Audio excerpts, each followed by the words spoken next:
Hey everyone, I just got home from a long day of work. 2 days ago I saw the movie Blind Spotting and I wanted to talk about it.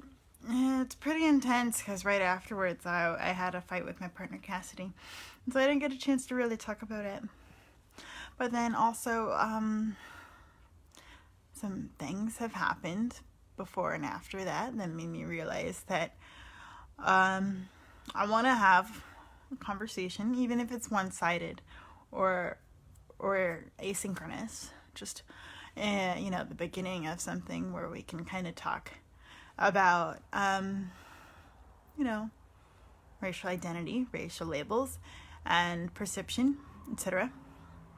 All right, so I'm part of this social justice book club, and it's really interesting because the other day we had our first meeting where we talked about a book, which was the new Jim Crow. I didn't read it, but I wanted to be there because I thought the conversation would be interesting, and it was. And I won't get into it too much, but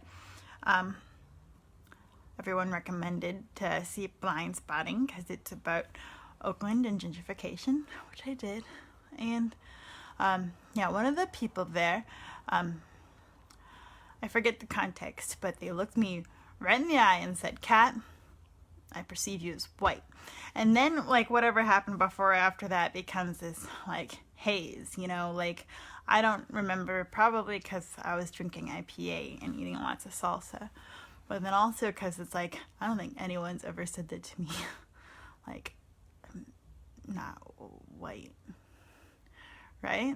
So I thought about it more because my dad's white and I'm from a middle class background, and I've never been bullied because of my race, I guess.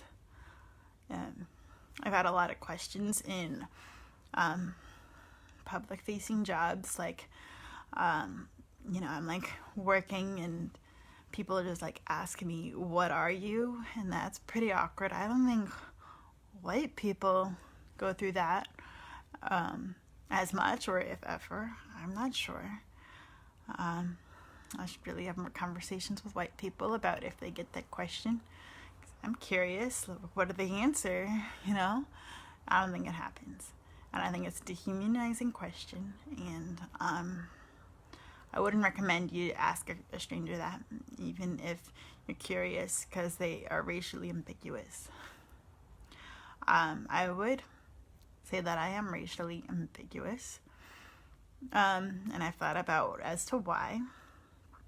And I see this when I'm meeting other people too, where it's I don't know what race they are, and so that's the thing when you don't know. I don't ask though, but I make some guesses. And it's interesting because I've met okay, let's get into it. So I identify as half Filipino, half white, and then on the forms I put mixed, but then on my birth certificate it says half Caucasian, half Filipino. And so it's I'll meet Filipino people and feel like I'm one of them, and so I meet other Filipino people and I also don't know what race they are, and so it's hard to identify. It's not a simple marker of their eyes are squinted in this way and their nose looks like this, so there you go, that's Chinese or Japanese, or their skin's darker and they're Indian or what have you. It's just a combination between Spanish and Chinese, I guess, but it's also Islander. And so I don't know what the good markers are for how to identify Filipino people.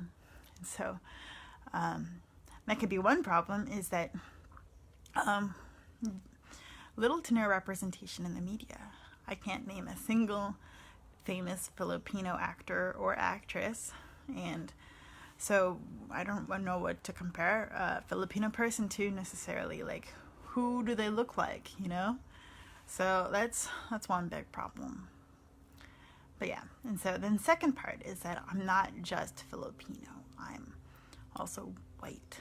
And so it's My eyes aren't as slitted or whatever, or my nose isn't as flat, and maybe my skin isn't as brown. But that's also due to the fact that I live in places that have seasons, and so my skin turns paler when it is winter because I'm not in the sun, I'm not outside because it's raining or something. I currently live in Oakland, but I used to live in Seattle where I would get a bit more pale than you see right now. But yeah, so last year I started kind of like coming out to people in a racial way, and that's not very common, but I think for people in a certain category like mine, where it's kind of a distinction that needs to be made, I think it is important. I have a very interesting background because I grew up in Hawaii, and Hawaii is so multicultural, but specifically Asian and Pacific Islander. And so I didn't need to come out as a race because everybody there was, in the majority. So we didn't need to get into cliques based on race because that wasn't a thing. In my elementary school, there was maybe one black kid and maybe 2 or 3 white kids. And so the idea of the Asian group or something just didn't happen. And so when I was 11, I moved to Bristol, Virginia with my dad, back to his mom's house after my parents had a divorce. And that was the first time people started calling me Asian, and specifically Chinese, which I am a slight bit Chinese because of a great-great-grandfather on my mother's side, but I don't think that's how race works. I'm not Chinese, And so, yeah, that was weird, because then I pretty much internalized it, and I was just kind of like, oh, okay, so in the mainland, I'm Asian, and it stuck with me for a long time, pretty much up until this last year when, I've talked to people about how the Philippines isn't Asia, but, Japan is considered Asia, and so sometimes I would just not think about it too much. I never had a conversation with anyone in my family about it. Not because of shame or confusion, it's just I don't talk to my family that much. So there's a lot of conversations neglected, some of which are about race and identity. But so anyways, last year I figured it out, kinda. I forget what sparked this shift in my feelings of oh no, I'm not Asian, but it happened, and I can't get rid of that feeling being marginalized, I guess. Feeling it's such a smaller group of people that are Pacific Islander that is not really on a lot of checkbox scenarios, but a lot of them are, so that's pretty cool. But then it's not really in the common lexicon of races, and maybe there's different kinds of islanders too, so I can see how it would be interesting to categorize people based on the fact that they come from an island in the tropics versus not. But so it's Pacific Islander. Growing up in Hawaii, I ate a lot of Asian foods and Asian Hawaiian fusion, that kind of thing. So in my dreams, I'm not dreaming about Filipino food, I'm dreaming about sushi. And so it's interesting being culturally Asian, but ethnically half white, and then half Pacific Islander. But then Like, I don't feel white, and I don't want to dismiss that part of myself. But it's interesting when people are half black and they're like black, you know? They're not half black, they're black. Like, Obama was our first black president, not our first half black president, even though he's half black. And so it's just like, what does race mean when, like, even if you're like a small percentage or like, you know, less than majority, a certain race, that becomes your race? I think that's curious. And it's kind of like bisexuality, I guess, where people tend not to want to, like, you know, accept that there's a both scenario where it's like you can be interested in two categories and then be in a third category, and ultimately eliminating yourself from the other two into a very much smaller category that might be harder to have representation about, I guess. I think sexuality is different than racial identity, and so I'm just very curious about how race works and identity works. And I guess it's kind of rude where it's like, do I have to assert my race so that you're not thinking that I'm going to decide to be Asian or decide to be white, or, you know, if I should, you know, stand up for myself when somebody says, hey, white lady. It's just like, that's true. Like, I don't want to, you know, get into an argument with somebody catcalling me or whatever. It's just like that real deal where it's like, I don't want to feel like you're not seeing me for who I am, which is a complex person. And all these categories are pretty simple. And I think that about most people. And I'm a little hesitant to call people white or black because I think that's also dismissive. So where are we at where we can, like, not ignore race, but not misrace people and not erase what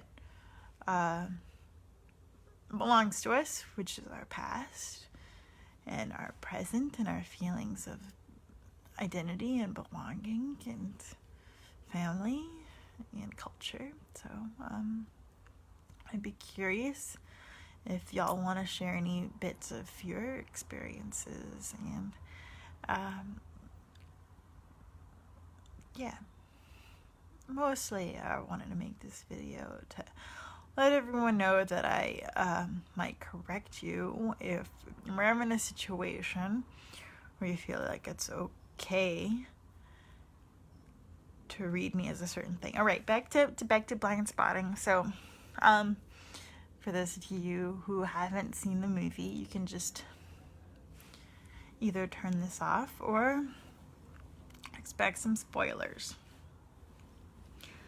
Okay, so there's this part in the movie where this white guy has a moment with I guess another white guy at a house party, and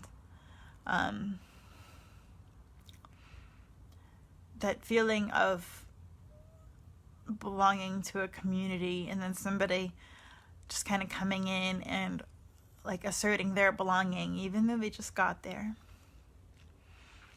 And so I think about that because I am a gentrifier. I moved to Oakland and live in Oakland. I'm not from Oakland, and I pay a rent that some people who have lived here their whole life might not be able to pay. And it sucks. And I don't want to displace anybody. But here I am. I want to live somewhere. I really like Oakland. And I try to be respectful of the Native community, but I'm not engaging in the community. People that have, been born here and grew up around here, like, I'm not going out and befriending them, so that is a problem. But anyways, this guy gets misread at a party for somebody who's trying to pretend to be from Oakland, but he really is from Oakland. And that's tough, because to feel like people are assuming things about you and where you belong that isn't true really hurts. And the movie really resonated with me, partially because I don't feel like I can ever go back to where I think I belong, which is where I was born. But I want to make a life here, but it's hard when I feel like people don't see me as somebody who I think I am. And it's just like, if you have to explain to people about, like, your cultural heritage or whatever, then you're not home. You're like a foreigner, and yet I don't like that feeling. And so it's just like, race is complicated, culture is complicated, and home is complicated. And you have to have uncomfortable conversations in order for people to realize that you're not the person that they think that you are, and that it's okay to have a conversation. It's not okay to be dismissive or trite or I guess some kind of ignorant, where you're just not gonna acknowledge the elephant in the room if you feel like there's an elephant or not. There is, because if you're in a room where there's a minority, then there is a disparateness, a separate culture that you're not acknowledging. And, just being, like, mainstreamy, where you think everybody's gonna relate to what you're saying, but everybody's got a unique perspective. Anyways, this video kind of got on a bit long, but my main point is, I've been having a hard time where I do feel alone, and like people around me are not more successful, but definitely like more well adjusted for a variety of reasons, but partially because I feel like they're well represented in the media and that people know who they are relatively, like, culturally speaking, when they walk into a party or a book club or an internet forum, that they're not going to be put into a category where they don't identify with. So sometimes I think about my presence on social media is just like, well, you don't think you know a biracial person? Well, you do.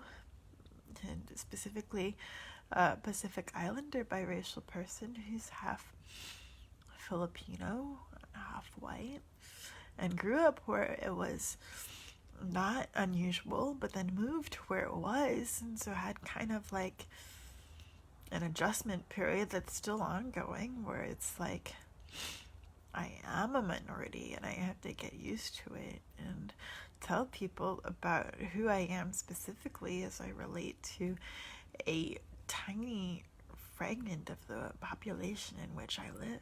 So there's that. Alright, well, something to think about. Have a good night.